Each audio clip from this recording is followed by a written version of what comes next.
আচ্ছা, লাস্ট ক্লাসে আমরা এতটুকু পর্যন্ত এসেছিলাম। সেটা কি ছিল দেখেন, যে নিউক্লিয়ার রিয়াকশন গুলো পড়ছিলাম। নিউক্লিয়ার রিয়াকশন গুলো কি বলেন তো আমাকে, কেউ কেউ একজন। নিউক্লিয়ার রিয়াকশন দু ধরনের ছিল, একটা ছিল হচ্ছে ফিউশন, একটা ছিল ফিশন। এখন ফিউশনটা আমি পড়াচ্ছিলাম, বলেন তো এটা কি ধরনের রিয়াকশন? প্রসেসটা কি হয়, যে আপনার লাইটার নিউক্লিগুলো অ্যাড হয়ে একটা লার্জার নিউক্লিয়াস ফর্ম করে, তাই না? আর আমি বলেছিলাম যদি আপনার এই যে নিউক্লিগুলোর মাস আয়রনের চেয়ে কম হয়, তাহলে তারা কি করে, এনার্জি রিলিজ করে, যেটা কিনা আপনার সূর্যে হয়। যে এরকম দেখেন, ডিউটেরিয়াম আর ট্রিটিয়াম, এরকম দুটো নিউক্লি, ওরা কি করে আপনার অ্যাড হয়ে, মানে কম ইউনাইটেড হয়ে কি হচ্ছে, একটা লার্জার নিউক্লিয়াস ফর্ম করছে, এবং কি করছে, ওনারা এনার্জি রিলিজ করছে।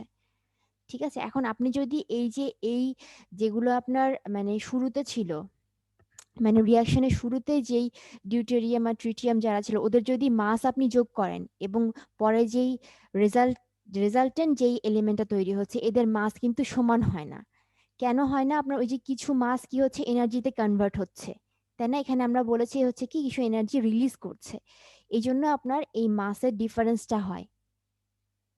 ঠিক আছে, নিউক্লিয়ার ফিউশন কিন্তু আপনার নিউক্লিয়ার ফিশনের চেয়ে অনেক বেশি এনার্জি রিলিজ করে, কিন্তু এটা কোনো মানুষের পক্ষে এখনো এই রিয়াকশনটা মানে মানে এগুলো আপনার কাজে লাগানো সম্ভব হয় না। শুধুমাত্র আমার সান বা স্টারেই আপনার এই প্রসেসটা হচ্ছে, এবং তারা এনার্জি রেডিয়েট করছে হচ্ছে আপনার নিউক্লিয়ার ফিউশন প্রক্রিয়ায়।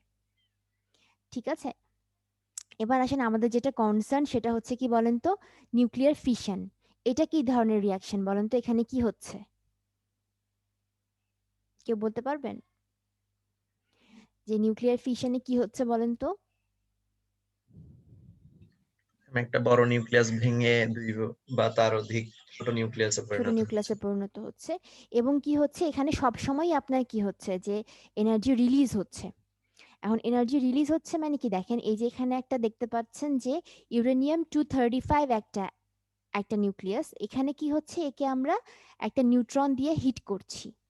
হিট করার পরে কি হচ্ছে, আপনার ইউরেনিয়াম-236 এ পরিণত হচ্ছে।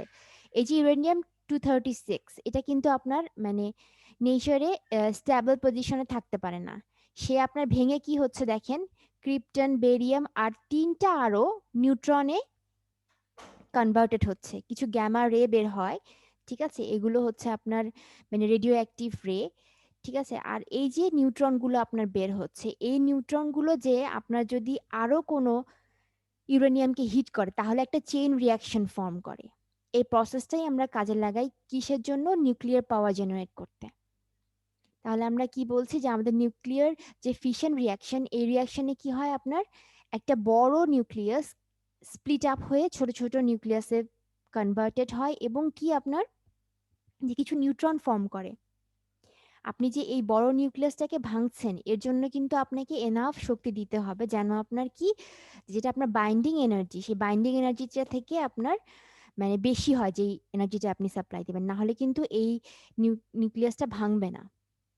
ঠিক আছে, যে এনার্জিতে ওরা আপনার কি বাইন্ডিং এনার্জিটা মনে আছে আপনাদের কি ছিল, যে নিউট্রন আর প্রোটন, ওরা যেই এনার্জিতে একসাথে কানেক্টেড হয়ে থাকে, সেটা হচ্ছে বাইন্ডিং এনার্জি।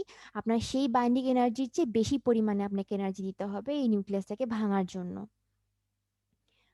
আচ্ছা, এবার আসেন, এই চেইন রিয়াকশনটা এখানে বলা হয়েছে। চেইন রিয়াকশনটা কি বলেন তো, আমি বললাম সেটা হচ্ছে যে আপনি ইউরেনিয়ামকে হিট করছেন একটা নিউট্রন দিয়ে, তখন কি হচ্ছে আপনার,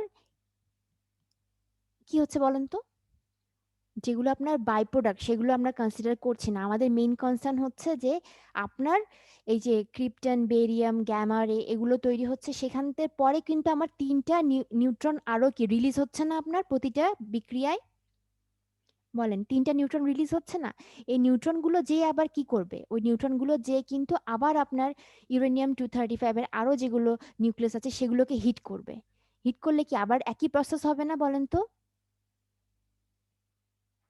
চেইন জি ম্যাম। রিয়াকশনটা, যে আপনি যদি চেইন রিয়াকশনটা কন্টিনিউ করতে চান, তাহলে কিন্তু আপনাকে অবশ্যই এটা এনশিওর করতে হবে, যেন প্রতিটা রিয়াকশনের পরে একটা করে নিউট্রন মানে তৈরি হয়, অ্যাটলিস্ট একটা করে নিউট্রন, অ্যাডিশনাল নিউট্রন তৈরি হয়। না হলে কি হবে বলেন তো, চেইন রিয়াকশনটা কি আর সাস্টেইন করবে?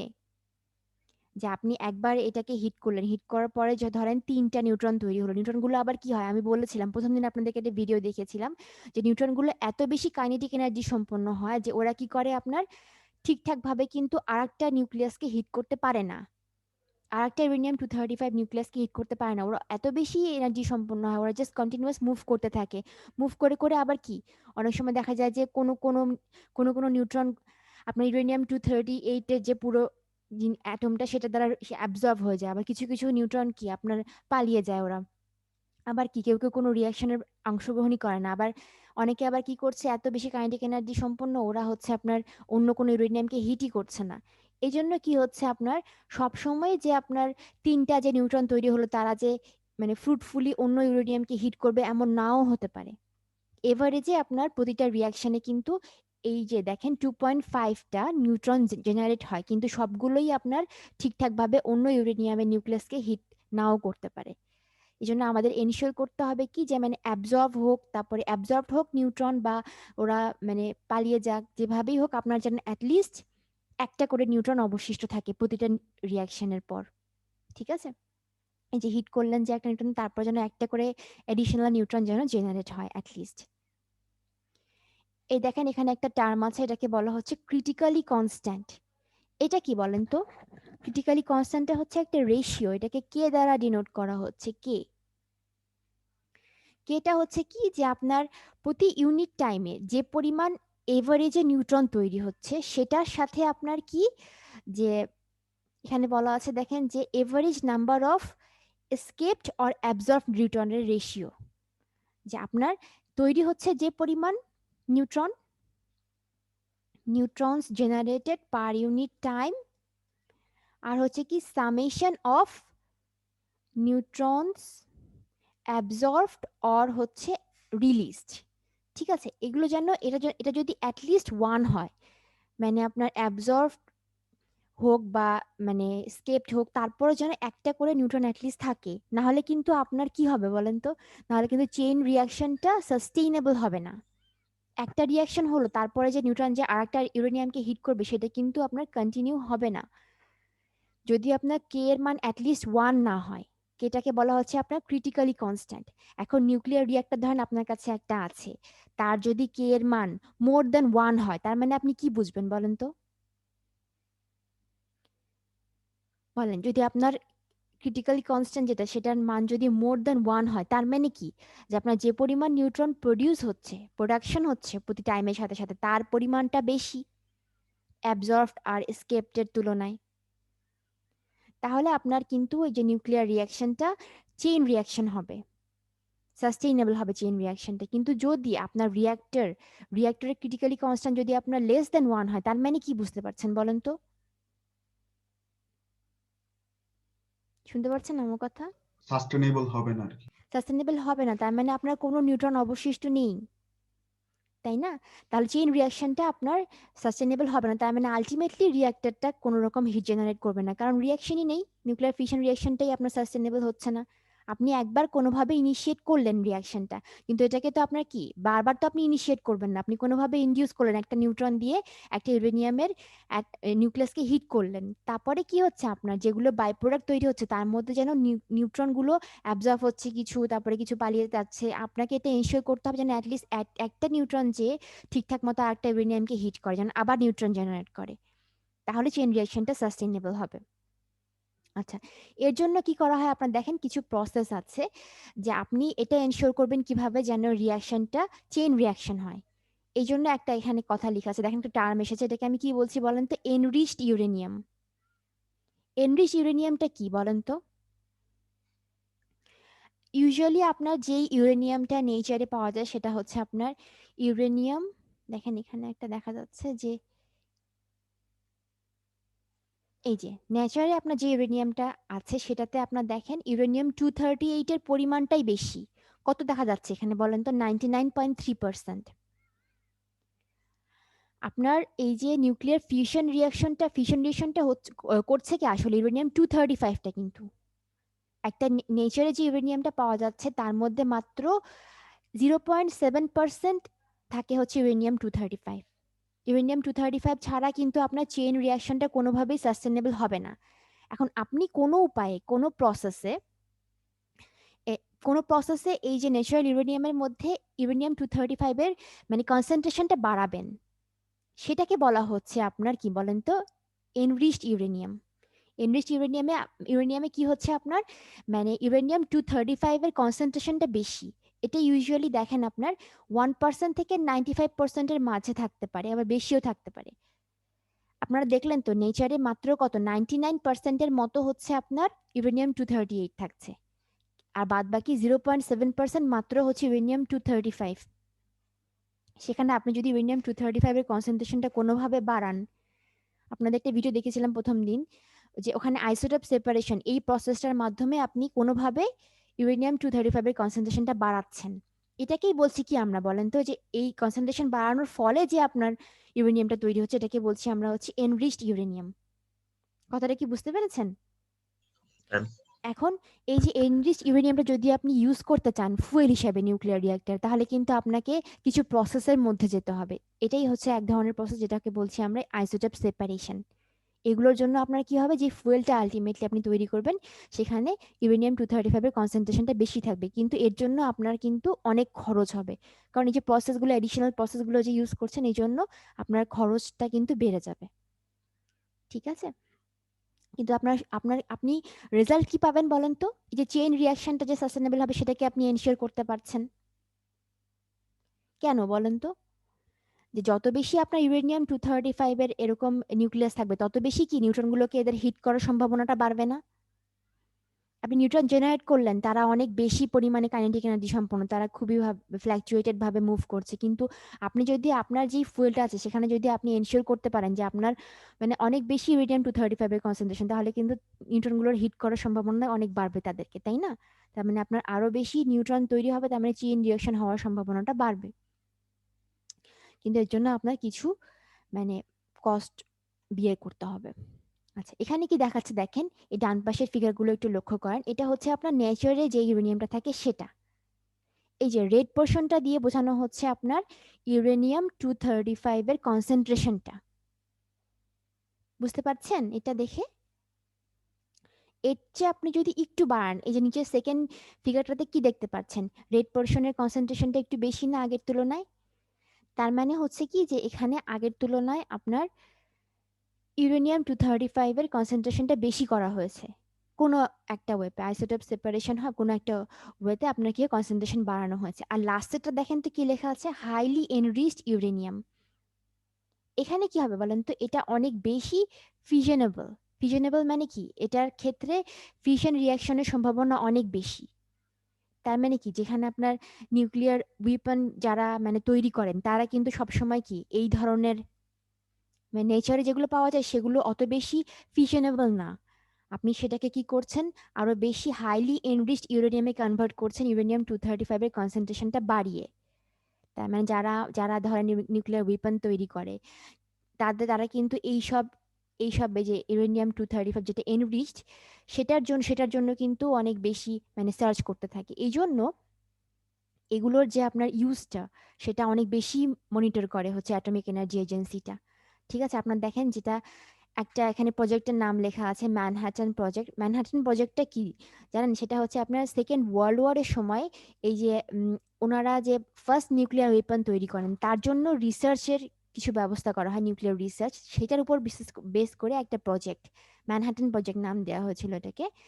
এখানে আপনার ওনারা কি করতেন জানেন, যে এই যে যে ইউরেনিয়ামটা যেটা হচ্ছে আপনার অনেক বেশি ফিশনেবল, সেটাকে সরাসরি হাইলি এনরিচ বলতেন না, বা এনরিচ ইউরেনিয়াম বলতেন না, একটা কোড ওয়ার্ড ইউজ করতে, মানে যেন কেউ জেনে না যায় আর কি।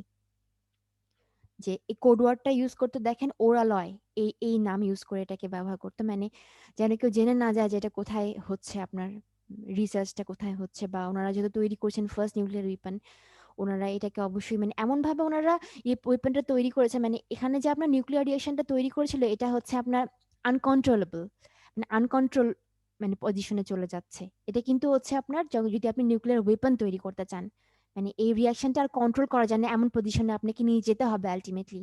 কিন্তু আমাদের যেটা নিউক্লিয়ার রিঅ্যাক্টর ইউজ হচ্ছে নিউক্লিয়ার ফুয়েল হিসেবে, এখানে আমরা অবশ্যই ডিস্ট্রাকটিভ কোনো পারপাস ইউজ করতে চাচ্ছি না। এখানে আমরা এমন কোনো ওয়ে ইউজ করব যেন আমাদের নিউক্লিয়ার রিয়াকশন যেটা হচ্ছে আমাদের মেইন পারপাসটা সার্ভ করলেই হলো, যে হিট জেনারেশন, যেন আমরা স্টিম তৈরি করতে পারি। হিট জেনারেশনটা কত কম খরচে তৈরি করা যায় সেটা আর কি। ঠিক আছে, এখন এই জন্য আমরা আমরা কিন্তু যে রিয়াকশনটা মানে চাবো, নিউক্লিয়ার ফিশন রিয়াকশনটা, সেটা আমরা যেন কন্ট্রোল করতে পারি সেরকম কোনো প্রসেস মানে মাথায় রেখেই আপনার নিউক্লিয়ার রিয়াক্টরটা তৈরি করা হচ্ছে, যেন কোনোভাবে এটা ডিস্ট্রাকটিভ পর্যায়ে না যায়। ঠিক আছে, এখন দেখেন নেচারে কতটুকু দেয়া আছে, এখানে 2000 টন আপনার এনরিচ ইউরেনিয়াম পাওয়া যায়, আর বাদ বাকি আপনি কি করতে পারেন যে কিছু প্রসেস ফলো করে ইউরেনিয়ামকে আপনি যদি এরকম ন্যাচারাল ইউরেনিয়াম থেকে এনরিচ ইউরেনিয়ামে কনভার্ট করতে পারেন। ঠিক আছে, এখানে এটাই বলা হয়েছে। এবার দেখেন যেটা আমি বললাম অলরেডি, নিউক্লিয়ার ফুয়েল হিসেবে যেটা আমরা ইউজ করি, সেখানে যদি আমরা ন্যাচারাল ইউরেনিয়ামের জায়গায় এনরিচ ইউরেনিয়াম ইউজ করি তাহলে আমাদের কি হবে, চেইন রিঅ্যাকশনটা কিন্তু সাস্টেইনেবল হবে। এটার জন্যই আপনার কি করা হচ্ছে, যে এনরিচ ইউরেনিয়াম জিনিসটা এসেছে আর কি। আচ্ছা, এখন যে ন্যাচারাল ইউরেনিয়াম যেটা আপনার ন্যাচারাল ফুয়েল ছিল, সেটাকে আমরা কিছু মানে অ্যারেঞ্জমেন্ট করছি, সেটাই এখানে বলেছে যে মানুষ কি করছে, এই চেঞ্জটা আনছে। যেহেতু আপনার মাত্র কি 0.7% ইউরেনিয়াম 235 আছে ন্যাচারাল ইউরেনিয়ামে, সেটাকে আমরা কি করছি, আরো বেশি কনসেন্ট্রেশন বাড়িয়ে আলটিমেটলি এনরিচ ইউরেনিয়ামে কনভার্ট করছি। এই কথাটা কি বুঝছেন, এখানে কি বলেছে, কই গেল, এই যে যেটা আমি বললাম অলরেডি, যেখানে আমরা চাচ্ছি না যে নিউক্লিয়ার ওয়েপন যারা তৈরি করছে তারা যেমন আনকন্ট্রোলেবল কিছু একটা রিয়াকশন পর্যায়ে, যে রিয়াকশনটা আর কন্ট্রোল করা যাচ্ছে না। ঠিক আছে, আর কিন্তু আমরা যে নিউক্লিয়ার রিঅ্যাক্টর ইউজ করছি সেখানে আমরা চাচ্ছি কি যেন আপনার প্রসেসটা পুরোটাই কন্ট্রোলটা আপনার হাতে আসে, আপনি কি পরিমাণ হিট জেনারেট করবেন সেটাও যেন আপনার হাতে কন্ট্রোল থাকে। আচ্ছা, এখানে দেখেন আমাদের এই যে ইউরেনিয়াম 235 ছাড়াও, আপনারা কি শুনতে পাচ্ছেন, ইয়েস ম্যাম। ইউরেনিয়াম 235 ছাড়াও কখনো কখনো মানে ভাগ্যক্রমে কখনো কখনো কি হয় দেখেন, ইউরেনিয়াম 238 যেটা আছে না, এটা কখনো কখনো মানে কিছু সময়ের জন্য চেইন রিঅ্যাকশন একটা শুরু করতে পারে। সেটা কিভাবে দেখেন, ইউরেনিয়াম 238 কখনো কখনো একটা করে নিউট্রন অ্যাবজর্ব করে, মানে ইউরেনিয়াম 235 এ হিট করার পর যে নিউট্রনগুলো তৈরি হলো, সেখানে আপনার ইউরেনিয়াম 238 কিন্তু কখনো কখনো একটা নিউট্রন অ্যাবজর্ব করে, করে ওরা কিছু চেইন রিঅ্যাকশন শুরু করতে পারে কিছু সময়ের জন্য। আলটিমেটলি ইউরেনিয়াম 238 একটা নিউট্রন যখন অ্যাবজর্ব করে, ওরা হয়ে যায় ইউরেনিয়াম 239। ওরা এমিট করে দেখেন গ্যামা রে আর বিটা পার্টিকলস কিছু এমিট করে, এটা আলটিমেটলি নেপচুনিয়াম 239 এ কনভার্ট হয় এবং ফাইনালি এটা হয়ে যায় হচ্ছে প্লুটোনিয়াম 239। এটা কিন্তু অনেক মানে যারা ধরেন নিউক্লিয়ার বোম তৈরি করে তাদের জন্য অনেক মানে একটা মানে তারা এই জিনিসটাকে ইউজ করে একটা টক্সিক মেটেরিয়াল, বুঝছেন, নিউক্লিয়ার বোমটা কি বানাতে পারবে তারা, বুঝছেন, এটা খুবই ডিজায়ারেবল তাদের জন্য। মানে এই জিনিসটা প্লুটোনিয়াম 239 যখনই তারা, আমি আপনাদের বলছিলাম নিউক্লিয়ার ওয়েস্ট থেকে কিন্তু এটা তৈরি হয়। ঠিক আছে, প্লুটোনিয়াম 239 এটাকে আপনার কি করতে হয় যে একদম মানে মাটির নিচে গর্ত করে, বা দেখেছেন যে ওই যে রিঅ্যাক্টর গুলোর নিচে চাপা দিয়ে রাখা হয়, কারণ এটা যদি কোনোভাবে ওই যারা বোম তৈরি করে তাদের হাতে চলে যায় তাহলে তাহলে কিন্তু আপনার মানে তারা ডিস্ট্রাকটিভ কিছু তৈরি করতে পারে খুবই ইজিলি এটা দিয়ে। ঠিক আছে, এই জন্য এটাকে আপনার এর যে মানে ওয়েস্ট আর নিউক্লিয়ার ওয়েস্টটাকে সেটাকে ঠিকঠাক ভাবে আপনার অপসারণ করতে হয়। মানে মানুষ হচ্ছে করলে এটা তৈরি করতে পারে ইউরেনিয়াম 238 থেকে, যদি আপনার সে কোনোভাবে একটা মানে নিউট্রন অ্যাবজর্ব করে তাহলে সেটা আলটিমেটলি প্লুটোনিয়াম 239 এ কনভার্ট হয়। এটা দিয়ে মানুষও আপনার কি মানে নিউক্লিয়ার রিঅ্যাকশন করে মানে একটা আনকন্ট্রোলেবল কোনো সিচুয়েশনে কনভার্ট করতে পারে। ঠিক আছে, এখানে আরেকটা ওয়ে আছে যেটাকে বলা হচ্ছে আপনার থোরিয়াম। থোরিয়াম ইউজ করেও আপনার করা যায়, যেহেতু আপনার নেচারে ইউরেনিয়াম 235 এর পরিমাণ খুব বেশি না, এজন্য মানুষ কিছু ওয়ে বের করছেন যেন আপনার মানে ফুয়েল নিউক্লিয়ার ফুয়েলটার পরিমাণটা বাড়ে। ঠিক আছে, যেন অন্য কোনো ওয়েতে কোনোভাবে ফুয়েল ইউজ করা যায় কিনা।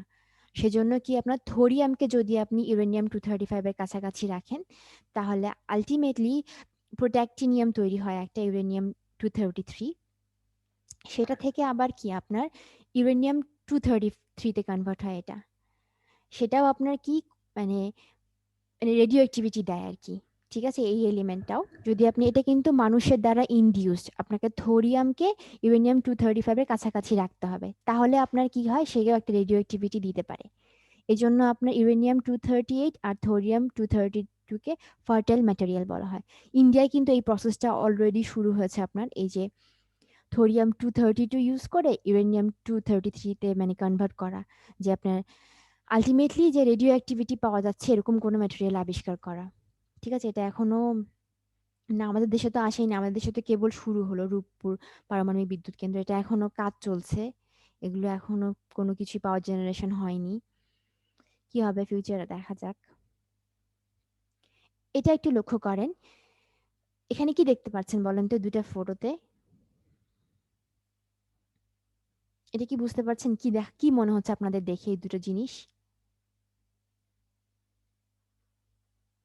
কেউ কি বলতে পারবেন এই দুটো জিনিস দিয়ে কি মনে হচ্ছে আপনাদের দেখে? এটা এটা কি বলেন তো, ইউরেনিয়াম অর, এটা কি বলেন তো, দেখে কি মনে হচ্ছে আপনাদের?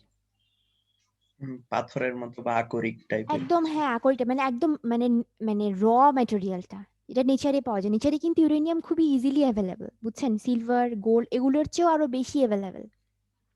প্রবলেম হচ্ছে আপনার এখান থেকে এক্সট্র্যাক্ট করার প্রসেসটাই একটু প্রবলেমেটিক। সেখান থেকে আপনার এটা হচ্ছে আপনার ইনিশিয়াল একদম র ম্যাটেরিয়ালটা, সেখান থেকে আপনার এটা হচ্ছে ফাইনাল প্রসেস, মানে কিছু প্রসেসের মধ্যে দিয়ে আসলে এটাকে মানে পাস করানো হয়। প্রসেসের মধ্যে আলটিমেটলি যেটা আপনি নিউক্লিয়ার ফুয়েল হিসেবে ইউজ করবেন সেটা হচ্ছে আপনার ফুয়েল প্যালেট। এই ফুয়েল প্যালেটটাকে আবার কি করা হয় আপনার জানেন, যে আরেকটা মানে প্রলেপ দেওয়া হয়, এই প্রলেপ দিয়ে সেটাকে তৈরি করা হয়, যে আপনার এটাকে তখন বলা হয় যে ফুয়েল রড। এই ফুয়েল প্যালেটটা হচ্ছে আপনার কি, যে ইউরেনিয়াম 235 এনরিচড একটা ফুয়েল আর কি। এটা হচ্ছে কিছু প্রসেসের মধ্যে পাস করানোর পরে এই যে র ইউরেনিয়ামটাকে, এখানে মাত্র 0.7% ইউরেনিয়াম 235 আছে, সেখান থেকে আপনার কিছু প্রসেস পাস করানোর পরে আপনার এমন একটা ফুয়েল প্যালেট তৈরি করা যেখানে আপনার 3.5%-এর মতো ইউরেনিয়াম 235 আছে। ঠিক আছে, এটাকে আবার কি অনেক অ্যারেঞ্জমেন্টের মধ্যে পাস করানো হয়, মানে ফুয়েল হিসাবে ইউজ করার জন্য, মানে এটাকে আপনি আবার সিল করবেন, টিউবে ভরবেন, তখন ওটাকে ফুয়েল টিউব বলা হবে, এরকম ফুয়েল টিউবগুলোকে আবার কি একসাথে অ্যাসেম্বলি করবেন, তারপরে এটা আপনার রিঅ্যাক্টর ইউজ করা হচ্ছে, ঠিক আছে, রিঅ্যাক্টর কোর হিসেবে। ঠিক আছে, এবার আসেন ফিশন বিক্রিয়াটা এখানে দেখানো হয়েছে, এটা কি বুঝতে পারছেন কি করানো হচ্ছে এখানে, কি কি জেনারেট হচ্ছে? ইউরেনিয়াম 235 কে কি করা হচ্ছে এখানে বলেন তো, একটা নিউট্রন দিয়ে হিট করা হচ্ছে, হিট করানোর ফলে কি আমার কিছু লাইটার ম্যাটেরিয়াল তৈরি হচ্ছে, লাইটার নিউক্লি, আর কি নিউট্রন তৈরি হচ্ছে, আর কি এনার্জি তৈরি হচ্ছে। এনার্জিটা কি বলেন তো, আপনি যদি এদের মাস আর এই মাস যোগ করে দেখেন এটা কিন্তু সমান হবে না, অবশ্যই কম বেশি হবে। কেন কম বেশি হবে বলেন তো, এই যে কিছু পরিমাণ এনার্জি রিলিজ হচ্ছে, যে আইনস্টাইন কি বলেছেন যে আপনি এনার্জি আর মাসকে কি মানে ইন্টারচেঞ্জ করে বলতে পারেন, তাহলে আপনার যে এনার্জি রিলিজ হচ্ছে এই জন্য কিন্তু ম্যাস দুটো সমান হচ্ছে না, মানে ইনিশিয়ালি আর ফাইনাল প্রোডাক্টের মধ্যে মাসের ডিফারেন্সটা হচ্ছে এই জন্যই। এটা একটু লক্ষ্য করেন, এখানে কি দেখানো হচ্ছে বলেন তো আমাকে, এই প্রসেসটা একটু বলেন তো কি হচ্ছে এখানে। সবাই তো ঘুমাবেন আমি জানি, কিন্তু এটা আমি জিজ্ঞেস করছি সেজন্যই যেন না ঘুমান। বল এখানে কি হচ্ছে, ইউরেনিয়াম 230, চেইন রিয়াকশন। জি বাবা, এখানে কি হচ্ছে দেখেন, ইউরেনিয়াম 235 কে নিউট্রন দিয়ে হিট করছে, করার পর কি কি প্রোডাক্ট হচ্ছে বলেন তো, বাই প্রোডাক্ট গুলো কি কি, ক্রিপ্টন, বেরিয়াম, আর কি আপনার এডিশনাল 3টা নিউট্রন দেখেন, গ্যামা রে হচ্ছে, এগুলো আমরা এখানে দেখানো হচ্ছে না। তারপরে এই 3টা নিউট্রন যে কি হচ্ছে আপনার আবার ইউরেনিয়ামকে হিট করছে, দেখেন আবার 3টা ইউরেনিয়ামকে হিট করেছে। তারপরে আবার কি এই 3টা এই ইউরেনিয়াম থেকে কি হচ্ছে, বেরিয়াম, ক্রিপ্টন, আর এখানে কি হচ্ছে দেখেন তো, এখানে যতগুলো আপনার নিউট্রন ফর্ম করলো, এখানে কিছু পরিমাণ দেখানো হচ্ছে যে আপনার এই নিউট্রনটা যেমন ধরেন যে সে কোথায় চলে গিয়েছে জানা যাচ্ছে না, আবার হচ্ছে কি এই নিউট্রনটা যে হিট করছে ঠিকঠাক মতো, মানে আপনার যতগুলো নিউট্রন অবশিষ্ট থাকবে এসকেপড বা অ্যাবজর্পশনের পর ততগুলো কিন্তু আপনার চেইন রিয়াকশন ফর্ম করবে, যত বেশি নিউট্রন রিলিজ হচ্ছে তত বেশি আপনার কি হচ্ছে, সে আরেকটা নিউট্রনকে আর আরেকটা ইউরেনিয়ামকে হিট করার প্রবাবিলিটি পাচ্ছে, তাই না? এখানে এই কথাটাই বলেছে, কিছু পরিমাণে অ্যাবজর্ব হচ্ছে সেটা দেখিয়েছে। এখানে একটু লক্ষ্য করেন এই স্লাইডটাতে এখানে কি বলা হয়েছে দেখেন, যে যেহেতু আপনার এই যে যেগুলো প্রোডাকশন, এই রিয়াকশনের পর যেগুলো প্রোডাকশন হচ্ছে দেখেন, ইনিশিয়ালি যে নিউট্রনটা ছিল এই নিউট্রনটাকে কি বলা হচ্ছে বলেন তো, নামটা এখানে কি দেয়া আছে? পড়েন, এটা রিডিং পড়েন। স্লো বা থার্মাল নিউট্রন। এই নিউট্রনটা বুঝছেন স্লো কেন? কারণ হচ্ছে একে কিন্তু আপনি মানে অত বেশি আপনি যে রিয়াকশনটা হচ্ছে রিয়াকশনের পরে যে নিউট্রনটা তৈরি হচ্ছে সেগুলো খুবই ফাস্ট। কেন? কারণ ওদের কাইনেটিক এনার্জিটা অনেক বেশি। আপনি কি করছেন এখানে, একে হিট করছেন একটা নিউট্রন দিয়ে। এই নিউট্রনটা কি হচ্ছে আপনার এর একটা কাইনেটিক এনার্জিতে এসে একে হিট করছে, হিট করার পরে কি হচ্ছে এনার্জি রিলিজ করছে। এনার্জি রিলিজ করছে এত যে আপনার এই নিউট্রনগুলো অনেক বেশি কাইনেটিক এনার্জি সম্পন্ন হচ্ছে, কিন্তু যে এনার্জি রিলিজ করছে তার কিছু ফ্র্যাকশন এরা পাচ্ছে। বাদ বাকি এনার্জি কোথায় ইউজ হচ্ছে? আপনার ওয়াটারটাকে বা কুলেন্টটাকে হিট আপ করার জন্য, হিট প্রোডাকশনের জন্য। এখন এই জন্য আপনি শুরুতে যে নিউট্রনটাকে ইউজ করেছিলেন সে কিন্তু ঠিকঠাক দেখেন এই নিউক্লিয়াসটাকে হিট করতে পেরেছে, কিন্তু আপনি যেই মানে যেগুলো প্রোডাক্ট পাচ্ছেন সেই প্রোডাক্টগুলো কি বলেন তো, তারা কিন্তু অনেক বেশি কাইনেটিক এনার্জি সম্পন্ন হয়, পরবর্তী নিউক্লিয়াসকে হিট করবে কিনা এটা কিন্তু এনশিওর না। এই জন্য আপনারা কি করা হচ্ছে বলেন তো, এখানে মডারেটর ইউজ করা হচ্ছে। মডারেটর হিসেবে আপনার শুরুতে একদম গ্রাফাইট ইউজ করা হয়েছিল। এখানে আপনার এখন মানে আমাদের এখন যেগুলো নিউক্লিয়ার রিঅ্যাক্টর ইউজ করা হয় সেখানে মডারেটর হিসেবে ইউজ করা হচ্ছে হচ্ছে পানিকে। ঠিক আছে?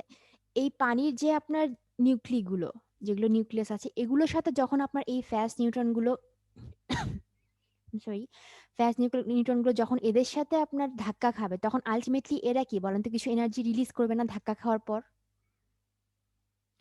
তখন কিন্তু আলটিমেটলি তারা স্লো নিউট্রনে কনভার্ট হবে। ঠিক আছে? স্লো নিউট্রনে কনভার্ট করার উদ্দেশ্য কি? যেন তারা আগে যেরকম ভাবে মুভ করছিল সেটা এনশিওর ছিল না যে এই নিউক্লিয়াসকে সে হিট করবে কিনা, এখন সেটা এনশিওর করা যে আপনার পরবর্তী সেই যে ইউরেনিয়ামের নিউক্লিয়াস সেটাকে আবার হিট করছে। ঠিক আছে? তাহলে এই ফাস্ট নিউট্রনগুলোকে স্লো নিউট্রনে কনভার্ট করাই হচ্ছে এই মডারেটরের কাজ। আপনি মডারেটর আপনার আপনার পছন্দ মতো ইউজ করতে পারবেন। ম্যাম বেশি স্পিডে হিট করলে মানে সুবিধা না নাকি? না বাবা, বেশি স্পিড হলে সে হিট করবেই না। আমি আপনাদের দেখিয়েছিলাম না যে এরা হচ্ছে কি হয় তখন নিউক্লিয়াস পর্যন্ত পৌঁছাতেই পারে না, এমন ভাবে এরা মুভ করা শুরু করে যে ধরেন এদেরকে মানে হিট করতেই পারে না, নিউক্লিয়াস পর্যন্ত পৌঁছাই না ওরা, এত বেশি ফাস্টার মুভ করতে থাকে। বুঝতে পেরেছেন? এনার্জি কিছু বেশি বেশি আপনি বলছেন যে বেশি স্পিডে হিট করলে কি সুবিধা বলেন তো, যেটা বলতে চাচ্ছেন বেশি এনার্জি রিলিজ হবে তা তো না, সেটা হিট করবে কিনা সেটাই তো এনশিওর না। আপনার দরকার হচ্ছে এই নিউক্লিয়াসটাকে হিট করা, সেই নিউক্লিয়াসকে হিট না করে অন্যদিকে চলে গেল, বা যদি সে অন্যদিকে চলে যায় ধরেন ইউরেনিয়াম-238 যেমন, ও হচ্ছে কি আবার এই যে নিউট্রনগুলোকে অ্যাবজর্ভ করে নেয়, সে অ্যাবজর্ভ করে নিল, তাহলে তো আপনার চেইন রিঅ্যাকশনটা আর সাস্টেনেবলই হলো না, আর নিউট্রনগুলো তো লেফট থাকলোই না। তাহলে কিভাবে আপনার পরবর্তী চেইন রিঅ্যাকশন ইনিশিয়েট করবেন? ঠিক আছে? এই জন্য আমাদের মানে অনেক বেশি কাইনেটিক এনার্জি সম্পন্ন নিউট্রনগুলোকে স্লো করানোর জন্যই এই মডারেটরগুলো ইউজ করা হচ্ছে। একটা আপনাদের আমি ভিডিও দেখাতে চাচ্ছি।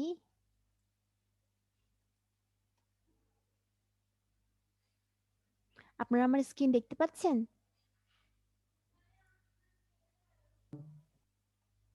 হ্যালো, দেখতে পাচ্ছেন কোন স্ক্রিন? দেখতে পাচ্ছিলাম কিন্তু ভিডিও তো নাই। কি দেখতে পাচ্ছেন সেটা জিজ্ঞেস করতে ম্যাম চাচ্ছি। স্লাইডটা স্লাইডটা এখনো স্লাইড দেখতে পাচ্ছেন? জি ম্যাম। ম্যাম এখন চলে গেছে। হুম।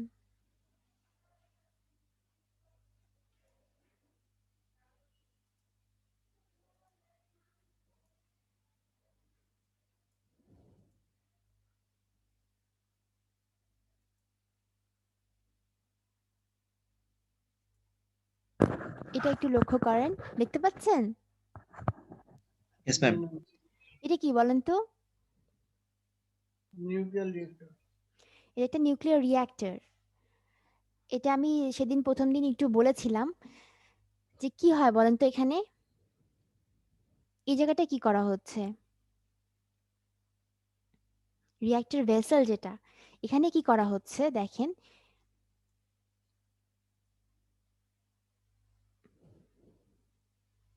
এখানে বলছে যে আমরা যেগুলো ট্রেডিশনাল ফুয়েল ইউজ করতাম কোল, এগুলো অলমোস্ট বিলুপ্ত প্রায়। এখন কি করছি যে আমরা চাচ্ছি যে নিউক্লিয়ার রিঅ্যাকশনের মাধ্যমে পাওয়ার জেনারেট করতে। মেইন ব্যাপারটা কিন্তু পুরোপুরি আপনার স্টিম টারবাইন পাওয়ার প্ল্যান্ট বা কোল ফায়ার্ড পাওয়ার প্ল্যান্টের মতোই, যে আমার মেইন উদ্দেশ্য হচ্ছে হিট জেনারেট করা। হিট জেনারেট করা কেন, আপনি যেন ওয়াটারকে স্টিমে কনভার্ট করতে পারেন, স্টিম প্রেশার দিয়ে আবার কি টারবাইনকে ঘোরাবেন, ব্যাপারটা হচ্ছে তাই, তাই না? এগুলো কিন্তু সব সেম আগের মতোই, কিন্তু এখানে প্রসেসটা ডিফারেন্ট কেন? আগে যেমন আপনার যে ফার্নেসটা ছিল কোল ফায়ার্ড পাওয়ার প্ল্যান্টে, সেটা রিপ্লেসমেন্টটা হচ্ছে এই নিউক্লিয়ার রিঅ্যাক্টরটা। এখানে আপনার হিট প্রডিউস হচ্ছে কিভাবে, আপনার নিউক্লিয়ার ফিশন রিঅ্যাকশনের মাধ্যমে, সেটা এখানে দেখানো হচ্ছে। দেখেন এর এর পার্টগুলো কি কি সেটা একটু লক্ষ্য করেন। এই যে এগুলোকে বলছে হচ্ছে আপনার ফুয়েল এলিমেন্ট। ফুয়েল এলিমেন্ট গুলো কি বলেন তো, এই যে এগুলো ভেতরের গুলো, এগুলোকে বলছে আপনার ফুয়েল এলিমেন্ট। ফুয়েল এলিমেন্ট গুলো কি, এখানে আসলে ফুয়েল হিসেবে কি ইউজ করছেন বলেন তো?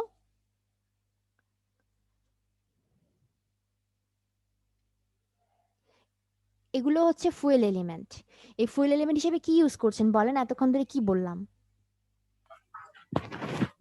ইউরেনিয়াম। ইউরেনিয়াম ইউজ করছেন। আপনি ট্রাই করবেন কি যে ইউরেনিয়ামে যেন আপনার ইউরেনিয়াম 235 এর কনসেন্ট্রেশনটা বাড়ানো থাকে, বাড়ানো থাকলে সেটাকে আমরা কি বলবো, এনরিচ ইউরেনিয়াম বলবো না? Yes ma'am. ন্যাচারাল ইউরেনিয়াম থেকে আমরা কি এনরিচ ইউরেনিয়ামে কনভার্ট করতে পারি, ঠিক আছে? এখন কি বলেন তো, যে এগুলো কিন্তু আসলে মানে পুরোপুরি সম্পূর্ণটাই ইউরেনিয়াম দেয়া থাকে না, কিছু কিছু ডাইলিউট করা থাকে। ডাইলিউট করা থাকে কেন বলেন তো, ইউরেনিয়ামের সাথে কিছু মিক্স করা থাকে নন ফিজেবল ম্যাটেরিয়াল গুলো, নন ফিশনেবল, এগুলো কেন মিক্স করা থাকে বলেন তো, বলতে পারবেন নাকি? একদম এনরিচ ইউরেনিয়াম যেমন ধরেন যে অনেক বেশি হাইলি কনসেন্ট্রেটেড ইউরেনিয়াম 235 এর পোর্শন আছে, সেটা কিন্তু আমরা চাচ্ছি না। হলে কি হবে, আপনার যে চেইন রিঅ্যাকশনটা ফর্ম করবে সেটা কিন্তু কিন্তু আপনি আর কন্ট্রোল করতে পারবেন না। কন্ট্রোল করতে পারবেন? সেটা তো আমরা চাচ্ছি না। আমরা চাচ্ছি কি যেন একটা লেভেলে থাকে, এবং শুধুমাত্র আপনার এই ফুয়েল এলিমেন্ট গুলোতে ইউরেনিয়াম 235ই বেশি পরিমাণে দেওয়া থাকে না, কিছু আপনার মিক্স করা থাকে, ডাইলিউট করা থাকে, যেন রিয়াকশনটাকে আপনি কন্ট্রোল করতে পারেন। আবার ধরেন আল্লাহ না করুক কোনো কারণে একটা মানে অ্যাক্সিডেন্ট হলো, এই অ্যাক্সিডেন্টের কারণে যেগুলো আপনার ড্যামেজ হয়, ড্যামেজের পরিমাণ যেন আপনি কমাতে পারেন, যেন মিনিমাইজ করতে পারেন ড্যামেজটা, ঠিক আছে? এই জন্য আপনার খুব বেশি রেডিও অ্যাক্টিভিটি যেন না হয় সেটাও আমাকে খেয়াল রাখতে হবে। ওর্স কেসে কি হতে পারে, এখানে আবার কিছু আপনার প্রলেপ দেয়া থাকে, ঠিক আছে? ফুয়েলে, এই ফুয়েল রড, এগুলোকে ফুয়েল রড বলা হয়, এগুলোতে কিছু প্রলেপ দেয়া থাকে। প্রলেপ দেওয়া থাকে কেন, যেন হচ্ছে আপনার মানে এগুলোতে মানে করোশন না হয়, ঠিক আছে? অ্যালুমিনিয়াম বা স্টেইনলেস স্টিলে কিছু প্রলেপ দেয়া থাকে ফুয়েল এলিমেন্টের উপরে।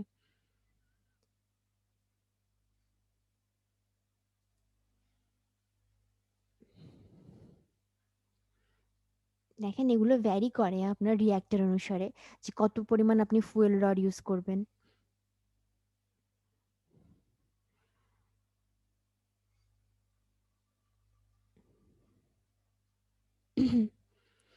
কি পরিমাণ ফুয়েল রড ইউজ করবেন এগুলো ভ্যারি করবে আপনার রিঅ্যাক্টরের সাইজ অনুসারে, এই ভেসেলটা কেমন হবে। রিঅ্যাক্টর কোর বলা হয় এগুলোকে একসাথে, বুঝছেন? সবগুলো যদি একসাথে আপনি করেন। আর এটা হচ্ছে মডারেটর। মডারেটর হিসেবে মেইনলি আপনার কি ইউজ করা হয় বললাম আমি, যে ওয়াটারই ইউজ করা হয়। ওয়াটারের যখন আপনার অ্যাটমগুলোর সাথে এগুলো আপনার যেগুলো আপনার অনেক বেশি এনার্জি সম্পন্ন নিউট্রন থাকে, সেগুলো যখন আপনার ধাক্কা খাবে তখন কিন্তু আপনার তারা কিছু এনার্জি হারাবে। আচ্ছা এটা দেখেন আগে, এই যে এগুলো দেখছেন না, এই যে রডগুলো, এগুলোকে বলা হচ্ছে আপনার কন্ট্রোল রড। এই ভেতরের গুলো ছিল হচ্ছে আপনার ফুয়েল এলিমেন্ট, এগুলো হচ্ছে আপনার কন্ট্রোল রড। কন্ট্রোল রডের কাজ কি জানেন, মানে যদি আপনার অনেক বেশি পরিমাণ নিউট্রন জেনারেট হয়ে যায়, সেই নিউট্রনগুলোকে তারা অ্যাবজর্ব করে। মানে আপনি আপনি চাচ্ছেন যে কখনো হিট প্রোডাকশন বেশি হোক, কখনো হিট প্রোডাকশন কম হোক, কখনো আপনি যদি চান যে কোনো রকম কি নিউক্লিয়ার রিয়াকশনই না হোক, সবগুলো নিউট্রনকে তখন আপনার কি অ্যাবজর্ব করে নেওয়ার মতো কিছু থাকতে হবে। যে কন্ট্রোল রডগুলো আপনি এখানে ইনসার্ট করে কি করছেন, এটা এনশিওর করছেন যে রিয়াকশনটা আপনার কন্ট্রোলে আছে।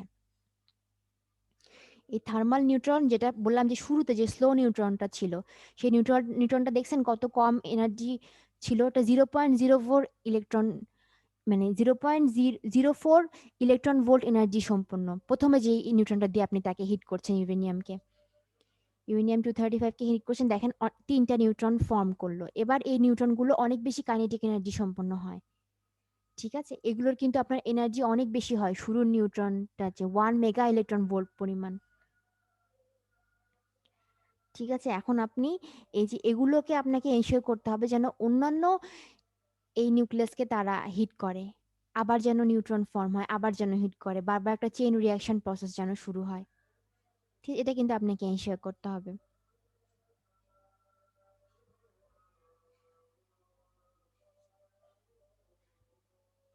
দেখেন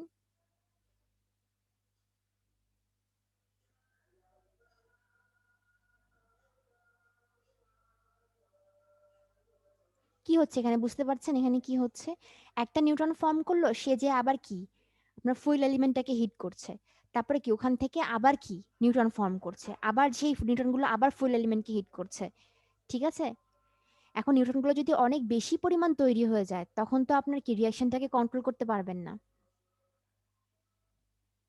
এটা দেখাচ্ছে যে মডারেটর গুলো ইউজ করা হচ্ছে এই জন্য, যে এই যে একটা দেখেন নিউট্রন যেটা ফর্ম করলো, সে যদি ওয়াটারের মলিকিউল গুলোর সাথে এরকম ধাক্কা খায়, তাহলে তার এনার্জিটা আলটিমেটলি কমে যাবে।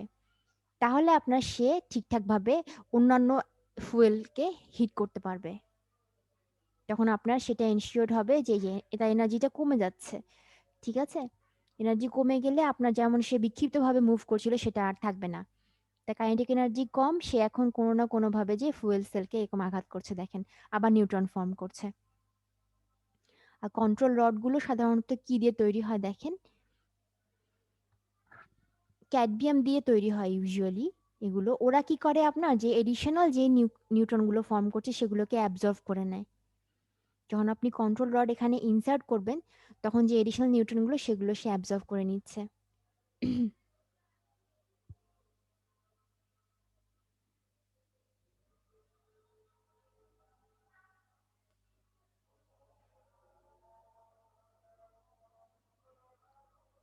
এখন নিউট্রন গুলো সে অ্যাবজর্ব করে নিল, ঠিক আছে? আপনি যদি চান যে এখন আর কোনো রিয়াকশনই না হোক, রিয়াকশনটা কোনো সাস্টেনই না করুক চেইন রিয়াকশনটা, তাহলে আপনি পুরোপুরি এটাকে ইনসার্ট করে দিয়ে এনশিওর করলেন যে সবগুলো নিউট্রনকে সে অ্যাবজর্ব করে নিয়েছে।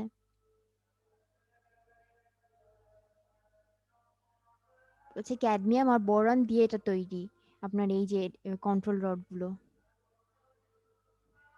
এই ভিডিওটা শেষ হলে আমরা একটু 5 মিনিট ব্রেক নিব, হ্যাঁ?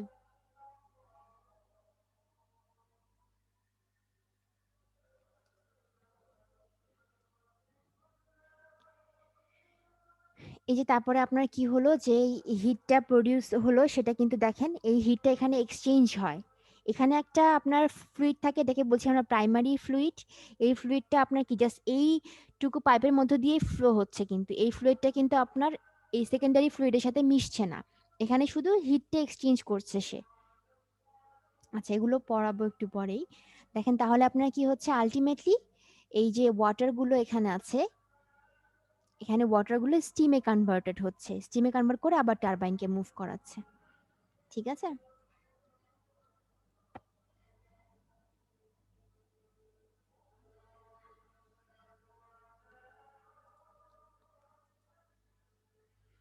এরপর আমি এই যে রিঅ্যাক্টরটা পড়াবো, তো ওই জন্য ওটা দেখালাম।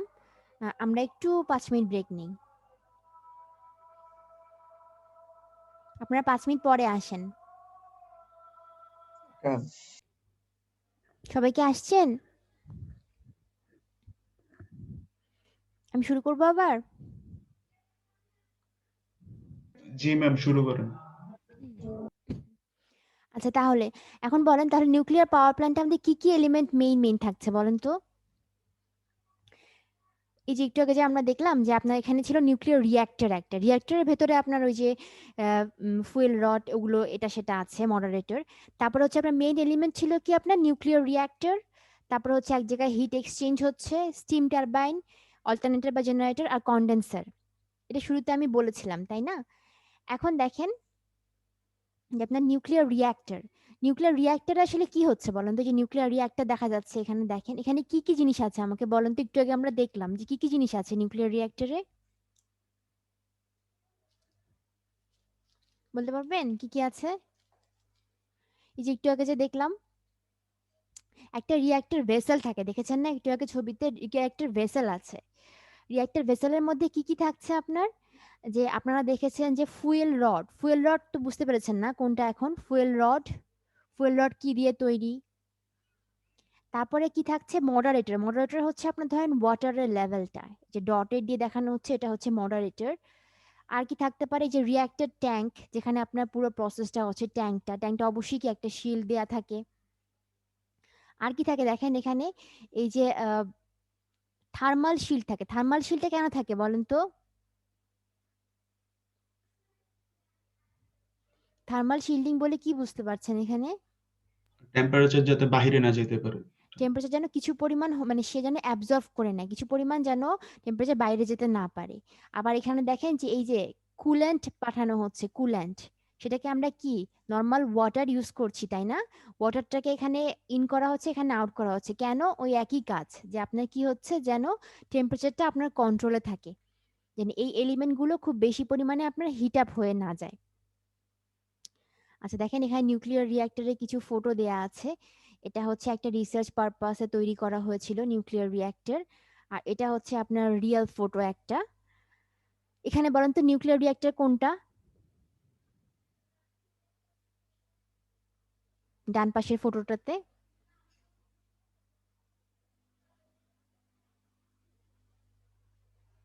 বলতে পারবেন?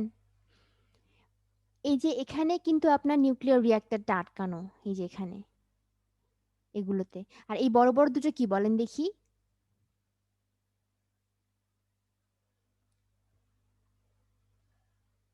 বলেন,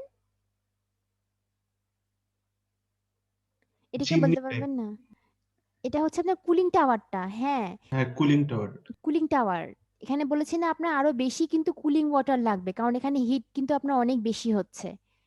আপনি ধরেন যে এই যে একটু আগে প্যালেট দেখলেন না, এই যে ফুয়েল প্যালেট গুলো, এরকম এক একটা ফুয়েল প্যালেট আপনার ইকুয়াল টু হচ্ছে, মানে যে পরিমাণ এনার্জি প্রডিউস করবে সেটা হচ্ছে আপনার যদি মানে 1 মিলিয়ন টন আপনার কোল সে পরিমাণ এনার্জি প্রডিউস করবে, বুঝছেন? এত পরিমাণে তারা হিট এনার্জি প্রডিউস করতে পারে। আচ্ছা, এখানে আপনার যে কথাগুলো আমি বলেছি অলরেডি সেগুলোই বলেছে, যে রিঅ্যাক্টর কোর কি, তারপরে আপনার হচ্ছে মডারেটর কি, সেগুলোই বলা হয়েছে। থার্মাল শিল্ডিংটা কি দেখেন এখানে বলা আছে যে যেগুলো আপনার কিছু রেডিও অ্যাক্টিভ ম্যাটেরিয়াল, বেটা পার্টিকেল বলেন বা গ্যামা রে বলেন, এগুলো সব ম্যাক্সিমাম পরিমাণে তারা যেন শোষণ করে নেয়। ঠিক আছে, এই জন্য আপনার থার্মাল শিল্ডিংটা ইউজ করা হয়েছে। আর রিফ্লেক্টর বলে একটা জিনিস আছে, রিফ্লেক্টর এটা কি করে বলেন তো? যে এটা হচ্ছে রিঅ্যাক্টর কোরকে পেঁচিয়ে রাখা হয়, যেন হচ্ছে আপনার যে নিউট্রনগুলো যেগুলো চলে যেতে চায় সেগুলোকে যেন মানে আপনার রিটার্ন ব্যাক করায়, রিফ্লেক্টরের সাহায্যে তারা রিটার্ন ব্যাক করে আবার। ঠিক আছে, যেন বাইরে চলে যেতে না পারে।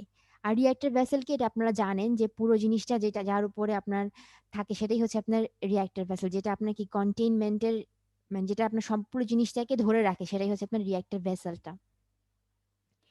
এবার দেখেন এখানে কুলিং অ্যারেঞ্জমেন্ট কিছু আছে, কুলিং অ্যারেঞ্জমেন্ট কেন আছে সেটাও আপনারা জানেন। একটা টার্ম আছে যে জিনিসটা, সেটা হচ্ছে কি যে আপনার এই টার্মটা দেখেন এখানে রেড মার্ক করে উল্লেখ করা আছে, স্ক্র্যামিং বলে এটাকে, স্ক্র্যামিং। স্ক্র্যামিং জিনিসটা কি জানেন? যে আপনার এই যে নিউক্লিয়ার পাওয়ার প্ল্যান্ট, এই টার্মটা খুবই ইউজ করা হয়, যে স্ক্র্যামিং। স্ক্র্যামিং জিনিসটা কি হচ্ছে আসলে, যে আপনি যদি মানে ইমার্জেন্সি শাটডাউন করতে চান নিউক্লিয়ার রিঅ্যাক্টরের কাজগুলো, তাহলে আপনাকে এই স্ক্র্যামিংটা করতে হয়। ইউজুয়ালি কি হয় জানেন? এই যে কন্ট্রোল রড গুলো যেটা আছে না, কন্ট্রোল রড গুলো ইউজুয়ালি আপনার এই যে উপর দিয়ে দেয়া থাকে, কন্ট্রোল রড গুলো এমন ভাবে দেয়া থাকে যেন আপনার নিচের দিকে ইলেকট্রোম্যাগনেট থাকে, যেন কি হয় যে কোনো আপনার ইমার্জেন্সি পারপাসে সবগুলো কন্ট্রোল রড, এগুলো কিন্তু আপনার পজিশন আপনি চেঞ্জ করতে পারবেন, বুঝছেন? বিভিন্ন পজিশনে দেখে রাখতে পারবেন, এই পজিশনটা চেঞ্জ করতে পারবেন, একটু একটু ইনসার্ট করবেন না পুরোপুরি ইনসার্ট করবেন, এটা কিন্তু আপনার কন্ট্রোলে আছে। এই কন্ট্রোল রড গুলো আপনার পুরোপুরি যখন একদম ভেতরে ইনসার্ট করে ফেলবেন, মানে ধরেন আপনার ইমার্জেন্সি কোনো একটা স্টেজ চলে আসলো যেখানে আপনার কি সম্পূর্ণ মানে এই রিঅ্যাক্টরের যে মানে রিয়াকশন গুলো পুরোপুরি অফ করতে হচ্ছে, তখন আপনি কি চাচ্ছেন যে কন্ট্রোল রডগুলো যেন পুরোপুরি আপনার ইনসার্টেড থাকে ভেতরে। এজন্য কি করা হয় জানেন, এখানে ইলেকট্রোম্যাগনেট ইউজ করা হয়, যেন ধরেন কোনো কারণে পাওয়ার ফেলার হলো, যেন কন্ট্রোল রডগুলো ওদের নিজস্ব যে গ্র্যাভিটি, ওদের ভরের কারণে গ্র্যাভিটির আকর্ষণে যেন একদম নিচে চলে আসে, যেন রিয়াকশনটা পুরোপুরি অফ হয়ে যায়। এই প্রসেসটাকে বলা হয় হচ্ছে আপনার স্ক্রেমিং, যে আপনার যেটা ইমার্জেন্সি শাটডাউন সেটা। এইখানে ডেফিনেশনটা লেখা আছে, এটা একটু পড়বেন আপনারা, আমি বললাম অলরেডি, ঠিক আছে। আর এখানে যে নিউক্লিয়ার রিঅ্যাক্টরের কম্পাউন্ড গুলো, এগুলো অলরেডি বলা হয়েছে। একটা জিনিস আছে এখানে, দেখেন কি লেখা আছে, বায়োলজিক্যাল শিল্ড। এটা কি লেখা আছে বলেন তো? আপনার যে ফিশন প্রক্রিয়া, যে রেডিয়েশনটা প্রডিউস হচ্ছে, সেগুলো আমরা চাচ্ছি কোনোভাবেই যেটা নেচারে না আসে, এই জন্য যতগুলো সেফটি অ্যারেঞ্জমেন্ট সম্ভব আমরা নিচ্ছি। এটারই একটা পোর্শন হচ্ছে বায়োলজিক্যাল শিল্ড, যেন কোনো রেডিও অ্যাক্টিভ কিছু সেগুলো যেন বাইরে আসতে না পারে, রেডিয়েশনটা। আচ্ছা, এখন আসেন টাইপ অফ রিঅ্যাক্টর। রিঅ্যাক্টরের টাইপ সাধারণত দু ধরনের হয়। একটা হচ্ছে কি যে আপনার স্লো রিঅ্যাক্টর, একটা হচ্ছে ফাস্ট রিঅ্যাক্টর। এখন স্লো রিঅ্যাক্টর গুলো কি বুঝতেই পারছেন, যেগুলো হচ্ছে কি যে আপনার ওই যে ইউরেনিয়াম 235 এর নিউক্লিয়াস, এটাকে যেখানে আপনার কম্পারেটিভলি, যেগুলো আপনার ইনিশিয়ালি যেটা আমরা নিউট্রন দিয়ে হিট করলাম সেটা যেন স্লো হয়। আর আপনার ফাস্ট রিঅ্যাক্টরে কি হচ্ছে, ফাস্ট রিঅ্যাক্টরে আপনার এখান থেকে যেই প্রোডাক্টটা, যে নিউট্রনগুলো আবার তৈরি হচ্ছে, নিউট্রনগুলো আমি কি বললাম যে অনেক বেশি কাইনেটিক এনার্জি সম্পন্ন হয়, এরা আপনার আরবিট্রারিলি মুভ করে।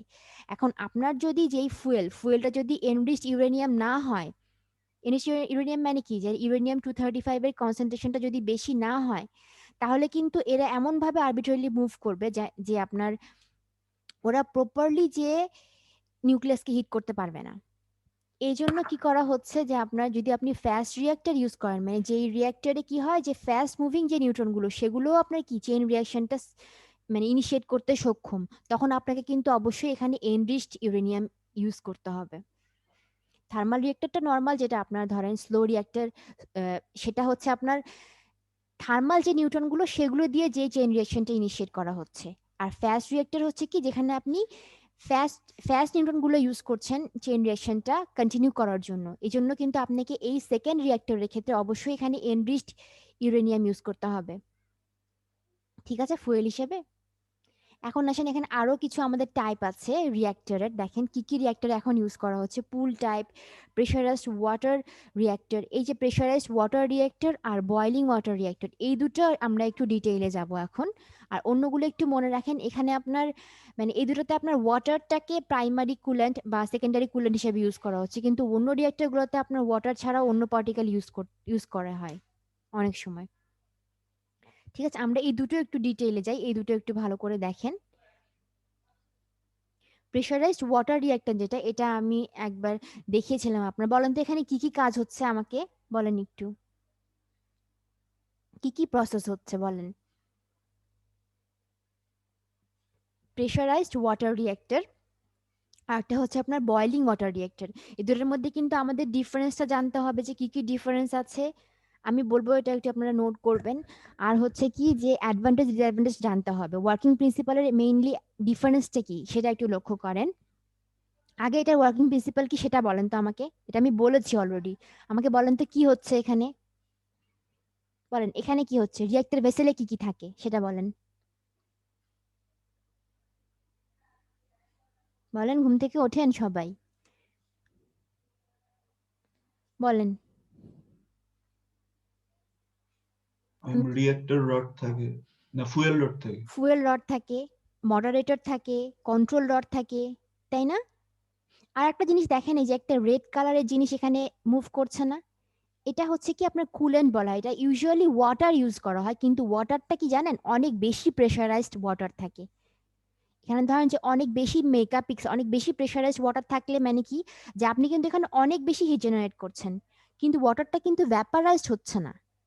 আপনি যদি ওয়াটারটাকে অনেক বেশি প্রেশারাইজ করেন, সে কিন্তু হিটটাকে ক্যারি করতে পারবে, কিন্তু মানে ভ্যাপারাইজড হবে না। এই যে রেড কালার, এটাকে বলা হচ্ছে primary coolant, primary water loop. এখানে কিন্তু নর্মাল ওয়াটারই ইউজ করা হচ্ছে, কিন্তু অনেক বেশি প্রেশারাইজড। এই প্রেশার লেভেলটা এখান থেকে কন্ট্রোল করা হচ্ছে আপনার। এ কি করছে আপনার, শুধুমাত্র এই যে হিট জেনারেট হচ্ছে না আপনার রিয়াকশনের কারণে, রিঅ্যাক্টর থেকে হিটটাকে জাস্ট এ ক্যারি করছে, ক্যারি করে দেখেন যে এই যে এখানে একটা দেখছেন স্টিম জেনারেটর, এখানে কি হচ্ছে বলেন তো?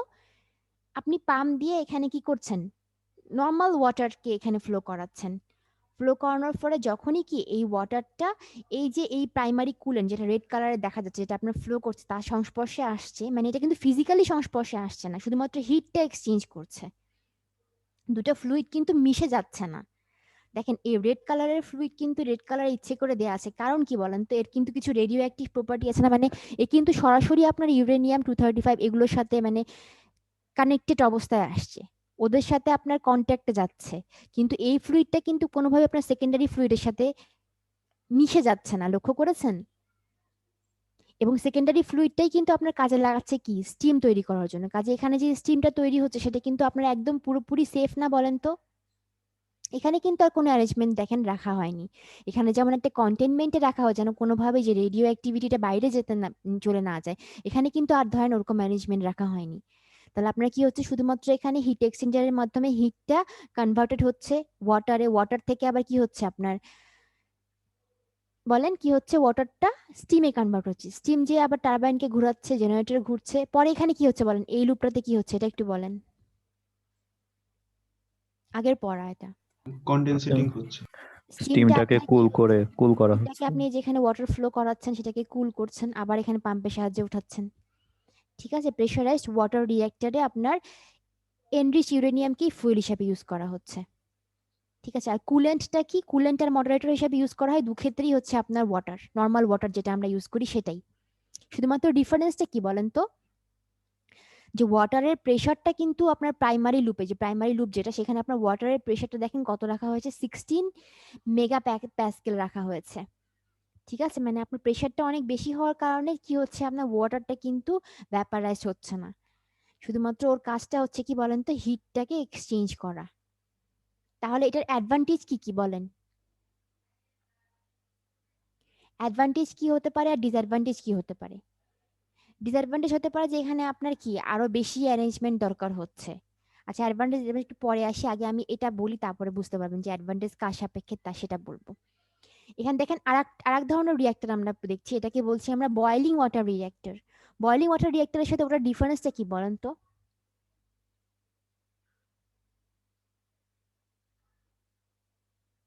দেখে কি মনে হচ্ছে, এই ছবিটা লক্ষ্য করেন আর এই ছবিটা লক্ষ্য করেন, এখানে কিন্তু ওয়াটারের দেখেন দুটো লুপ আছে, একটা এটা আর একটা হচ্ছে এটা, একটা হচ্ছে শুধুমাত্র মডারেটর থাকবে না নাকি? মডারেটর থাকবে বাবা, মডারেটর থাকবে, এখানে মডারেটরও আছে, কিন্তু মডারেটর হিসেবে ওই ওয়াটারটাকে ইউজ করা হয়েছে, যে যেই ওয়াটারটাকে আপনি কি করেছেন, যে মানে যেই ওয়াটারটাকে আপনি এখানে স্টিম হিসেবে ইউজ করছেন, স্টিমে কনভার্ট করছেন, সেই ওয়াটারটা কিন্তু কোনোভাবেই কি আপনার এই প্রাইমারি যেই ফ্লুইড সেটার সাথে কিন্তু মিক্স আপ হচ্ছে না, হচ্ছে বলেন তো? মানে রেডিও অ্যাক্টিভিটিটা শুধুমাত্র এর মধ্যেই থাকছে, এটাকেই আপনি কি করছেন, এটাকেই আপনি মানে মানে আটকে রাখছেন, এইটুকু পোর্শনে আপনার জাস্ট শেষ রেডিও অ্যাক্টিভিটি, কিন্তু আপনার এখানে কি হচ্ছে বলেন তো? সরি, এখানে কি হচ্ছে বলেন, যেই ওয়াটারটাকে আপনি এই যে মানে স্টিমে কনভার্ট করছেন, সেই ওয়াটারটাই কি হচ্ছে আপনার বলেন তো, এই রিয়াকশনের সাথে কানেক্টেড হচ্ছে না, হিট জেনারেট করছে, এই ওয়াটারটাকেই আপনি কি স্টিমে কনভার্ট করছেন, তারপরে রেডিও অ্যাক্টিভিটি কিছু প্রপার্টি এখানে ওয়াটারের সাথে মিশে যাচ্ছে না, বলেন তো? পুরো জিনিসটাকে আপনার খুব ভালোভাবে সিল করতে হবে যেন কোনোভাবেই কি হয়, যে এটা কন্টামিনেশনটা বাইরে না আসে। এখানে আপনার কি হয় রিঅ্যাক্টর ভেসেলে, যে আপনার এই ওয়াটারটাকে মানে একটাই লুপ, এখানে দেখেন ওই সেম ওয়াটারটাকে ইউজ করা হচ্ছে কুলেন্ট হিসেবে, মডারেটর হিসেবে, সেম ওয়াটারটাকে আপনি কি হচ্ছেন স্টিম জেনারেট করার কাজে ব্যবহার করছেন। ঠিক আছে, এখানে তাহলে বলেন তো যে আরেকটা ডিফারেন্স আছে, আরেকটা ডিফারেন্স লক্ষ্য করেন, যেখানে আপনার কন্ট্রোল রড গুলো কিন্তু উপর থেকে দেয়া, দেখেছেন? আর এখানে কি হচ্ছে দেখেন, কন্ট্রোল রডটা নিচ থেকে দেয়া না, বয়লিং ওয়াটার রিঅ্যাক্টরে নিচ থেকে দেয়া কন্ট্রোল রডটা, আর ওখানে কিন্তু উপর থেকে দেয়া ছিল, লক্ষ্য করেছেন না? এখন বলেন তো কি মনে হচ্ছে আপনার, অ্যাডভান্টেজ ডিসঅ্যাডভান্টেজ চিন্তা করলে কি কি সুবিধা অসুবিধা দুটোর মধ্যে কম্পারিজনটা বলেন তো কি কি হচ্ছে? এখানে যেমন আপনার কি যে দুটো ওয়াটার লুপের জন্য আপনার কি পাইপের খরচ অনেক বেশি মনে হচ্ছে না আপনার, যেটা পুরোপুরি আলাদা প্রসেস, আবার কি এক্ষেত্রে আপনার পুরোপুরি আলাদা প্রসেস, এখানে একটা পাইপই আপনি ইউজ করতে পারছেন। আর কি মনে হচ্ছে বলেন? ম্যাম কন্ট্রোল রড মানে নিচ দিয়ে দিল এটা কেন? মানে উপর দিয়ে দিলে কি সমস্যা ছিল? হ্যাঁ, আমি বলছি দেখেন এখানে হচ্ছে কি প্রেশারাইজড যেটা ওয়াটার রিয়েক্টর সেখানে কন্ট্রোল রিয়েক্টরটা উপর থেকে দেয়া না। আমি কি বললাম একটু আগে বলেন তো? কন্ট্রোল রিয়েক্টর যদি কোনো ইমার্জেন্সি আপনাকে এমন কোনো সিচুয়েশন আসে যেখানে আপনার শাটডাউন করতে হবে তখন সে উপর থেকে নিচে চলে আসে একেবারে। মানে পুরোপুরি আপনার অফ করে দেয়, তাই না? এখানে কি হয় ব্যাপারটা লক্ষ্য করেন যে আপনার যেহেতু ওয়াটারের কনসেন্ট্রেশনটা কোথায় বেশি বলেন তো, নিচে না উপরে? এই যে এখানে বয়লিং ওয়াটার রিয়েক্টরে বলেন তো এখানে আপনার ওয়াটারটা আসছে, এসে কি হচ্ছে? এটাকে আপনি ব্যাপারে কনভার্ট করছেন না হিট দিয়ে? চিন্তা করেন ব্যাপারটা, যে উপরের দিকে আপনার কি ব্যাপার বেশি না ওয়াটার বেশি? মানে ব্যাপার চলে হয়ে যাচ্ছে না উপরে, তুলনামূলক ভারী তো নিচের দিকে ওয়াটারটা, আর এখানে ব্যাপারাইজড হয়ে উপরে উঠছে, তাই কি না বলেন? জি ম্যাম। এখন এই যে ওয়াটারটাকে তো আপনি এখানে মডারেটর হিসেবে ইউজ করছেন, তাই না? এখানে ওয়াটারটাকেই এখন কন্ট্রোল রডটা দিয়ে আপনি কি করেন, মেইনলি আপনার কাজ কি সেটা বলেন তো আমাকে। কন্ট্রোল রডটা যে এতক্ষণ দেখলেন ওটার কাজ কি? কি কন্ট্রোল করবেন? এক্সেস নিউট্রন গুলাকে নিয়ে ফেলা। অ্যাবজর্ব করছে। নিউটনকে অ্যাবজর্ব করছে মানে কি? মানে হচ্ছে আপনি আসলে চেইন রিঅ্যাকশনের মানে পরিমাণটা কমাচ্ছেন বাড়াচ্ছেন। চেইন রিঅ্যাকশনটা কি? মানে কমছে বাড়ছে। মানে নিউট্রনগুলো যে বেশি পরিমাণে ইউরেনিয়ামকে হিট করছে নাকি কম পরিমাণ নিউট্রন রিলিজ হচ্ছে সেটাকে আপনি কম বেশি করছেন না কন্ট্রোল রড দিয়ে? তাই কি না বলেন তো? Yes ma'am. আপনি এই রিঅ্যাকশনটা ঘটাচ্ছেন কোথায়? এই যে ওয়াটারের মধ্যে। কারণ হিট তৈরি করতে হচ্ছে আপনার কোথায় বলেন? ওয়াটারের মধ্যেই তো। ওয়াটারটাকে হিট তৈরি করে ও যখন হিটের সংস্পর্শে আসছে তখন সরাসরি সে স্টিমে কনভার্টেড হচ্ছে। এখন আপনি যদি কন্ট্রোল রড উপরে দিয়ে রাখেন তাহলে তো আপনার ব্যাপারটা মানে ওয়াটারের সংস্পর্শেই আসবে না। উপরে তো আপনার ওয়াটারের কনসেনট্রেশন কম। তাই না? ওখানে আপনার রিঅ্যাকশন কন্ট্রোল করে আপনি কি করবেন? কথাটা কি বুঝতে পেরেছেন? আপনার নিচের দিকে কি ওয়াটারের কনসেনট্রেশন বেশি, উপরের দিকে তো সব স্টিম। ওখানে তো আপনার রিঅ্যাকশন কন্ট্রোল মানে আপনি তো অলরেডি আপনার যেটা দরকার সেটা আপনি প্রডিউস করেই ফেলেছেন। আপনাকে রিঅ্যাকশনটা কন্ট্রোল করতে হবে কোথায়? নিচের দিকে যেখানে আপনার ওয়াটার আছে। এজন্য আপনার কন্ট্রোলারটাকে আপনি কোথায় ইউজ করছেন? নিচ থেকে ইনসার্ট করছেন। কথাটা কি বুঝছেন বাবারা? এটা কিন্তু ইয়েস একটা ম্যাম। একটা ডিফারেন্স। ঠিক আছে? এখানে এটার জন্য আপনার একটু প্রবলেম হয়। কারণ কি আপনাকে এখানে এডিশনাল কিছু এনার্জি দিতে হচ্ছে। কারণ কি আমি বললাম যে একটু আগে যে কন্ট্রোলার গুলো যখন আপনার উপরে থাকে, উপরে থাকলে কি হবে তাদের যে ওয়েটের কারণে গ্র্যাভিটির কারণে তার নিচের দিকে চলে আসবে অটোমেটিক্যালি। ইলেকট্রোম্যাগনেট নিচে দেয়া থাকে। উপরের দিকে নিচে চলে আসে।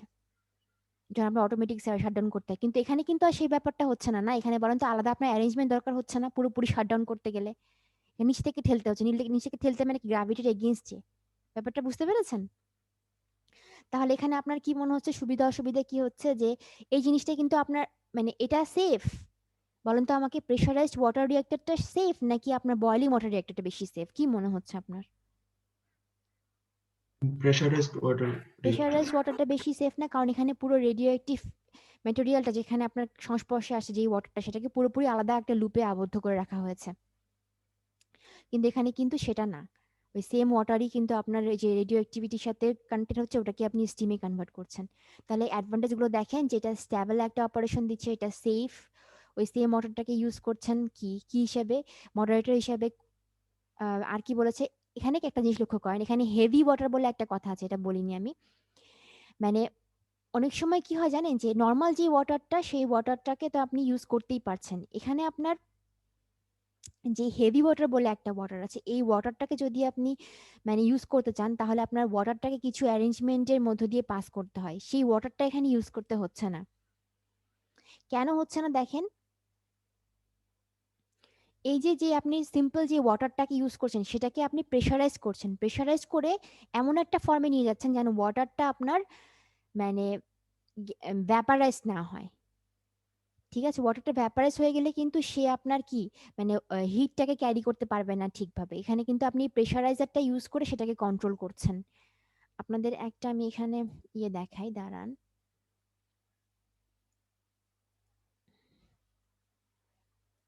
এটা দেখলে একটু বুঝতে পারবেন।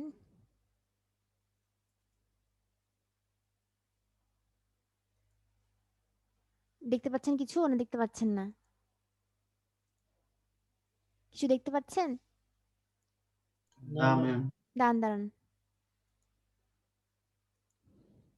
এনার কথাটা একটু শোনেন।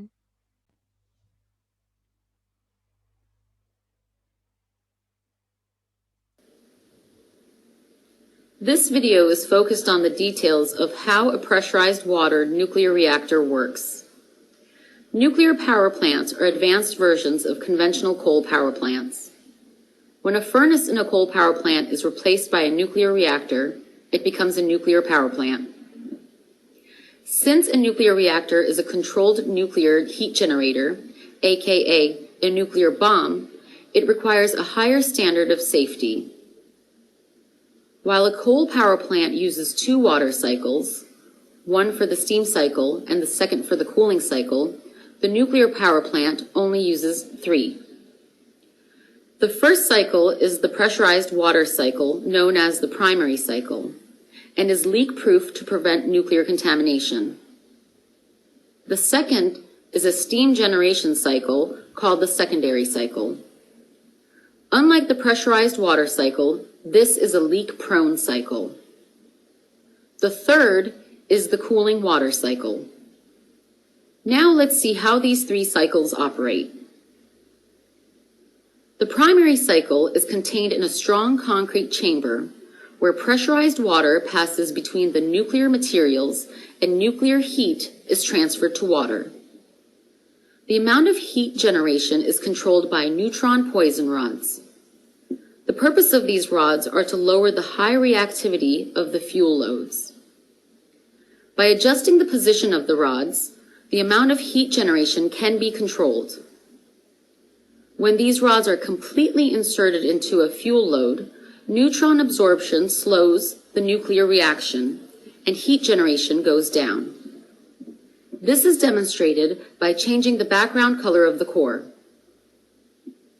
When the rods are pulled out, the temperature rises. Temperatures may reach 225 degrees centigrade. This is indicated by the red color of the core in the background. When the rods are completely inserted into the nuclear load, the temperature decreases. This is indicated by the yellow color of the core in the background. Because high water pressure is maintained in the chamber, the water in the cycle stays as water even when temperatures exceed the boiling point.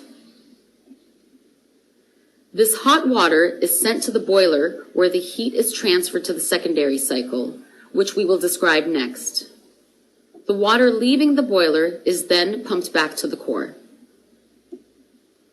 The secondary cycle consists of a boiler where the heat from the primary cycle is passed to the secondary cycle to generate high pressurized steam.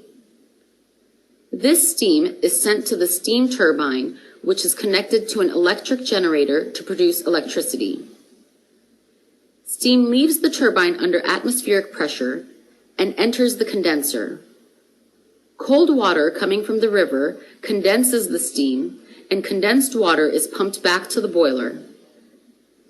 The purpose of the steam pipe going from high inlet pressure to the exit bearing is to prevent air from entering the secondary cycle.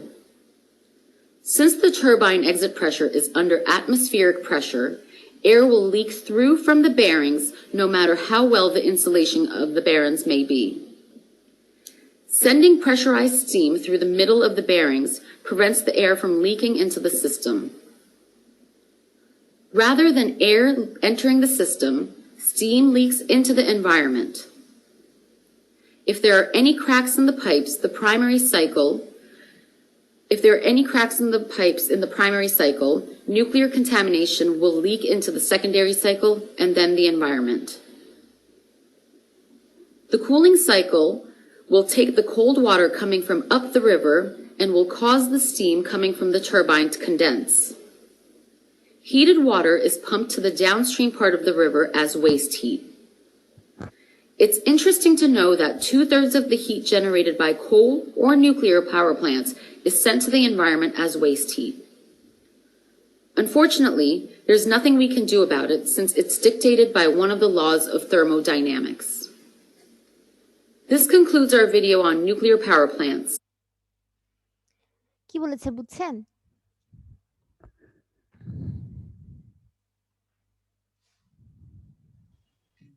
Ma'am মোটামুটি বুঝেছি, অনেক কিছুই তো বলেছে।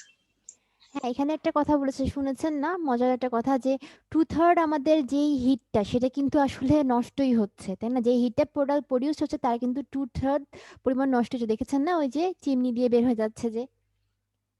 জি ma'am, লাস্টে বলবেন।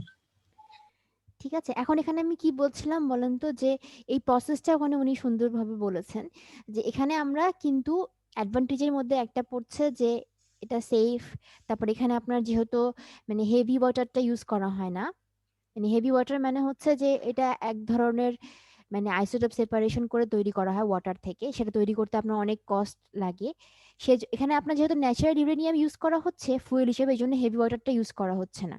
এজন্য আপনার কিন্তু কিছু প্রসেসিং খরচ কমে যাচ্ছে। কিন্তু আবার ধরেন যে এর সবচেয়ে বড় অ্যাডভান্টেজ হচ্ছে এটা মোটামুটি আপনার মানে বয়েলিং ওয়াটার রিঅ্যাক্টরের চেয়ে অনেক সেফ ভাবে অপারেশন করতে পারে। তাই না? আর ডিসঅ্যাডভান্টেজের মধ্যে কি আসছে বলেন তো? ডিসঅ্যাডভান্টেজের মধ্যে আসছে যে এটা যেহেতু আপনি এডিশনাল কিছু মানে পাইপ ইউজ করছেন এই জন্য খরচ বাড়ছে।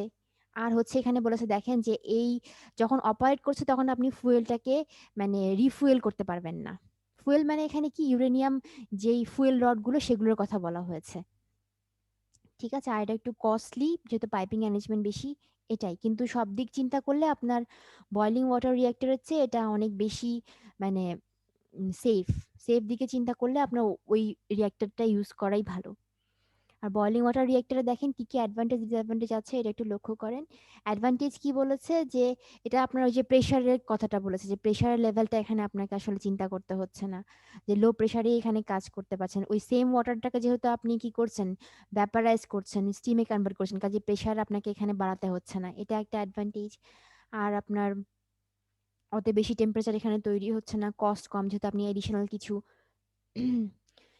কিছু জিনিসপত্র ইউজ করছেন না, মানে একটা সিঙ্গেল লুপে সিঙ্গেল পাইপে আপনার কাজ হয়ে যাচ্ছে। আর এখানে ডিসঅ্যাডভান্টেজের মধ্যে কি আসছে যে আপনাকে এখানে ওই যে এডিশনাল কিছু অ্যারেঞ্জমেন্ট করতে হচ্ছে, যে কি এই যে কন্ট্রোল রডগুলোকে নিচে থেকে ইনসার্ট করতে হচ্ছে, এই জন্য আপনার এডিশনাল কিছু অ্যারেঞ্জমেন্ট দরকার হচ্ছে। আবার হচ্ছে কি যে এখানে আপনার যে স্টিমটা সেটা রেডিও অ্যাক্টিভ প্রপার্টি কিছু ক্যারি করছে। এগুলো হচ্ছে আপনার অ্যাডভান্টেজ ডিসঅ্যাডভান্টেজ বয়লিং ওয়াটার রিঅ্যাক্টরের। ঠিক আছে? এখন আপনাদের কিছু বলার আছে কিনা সেটা বলেন।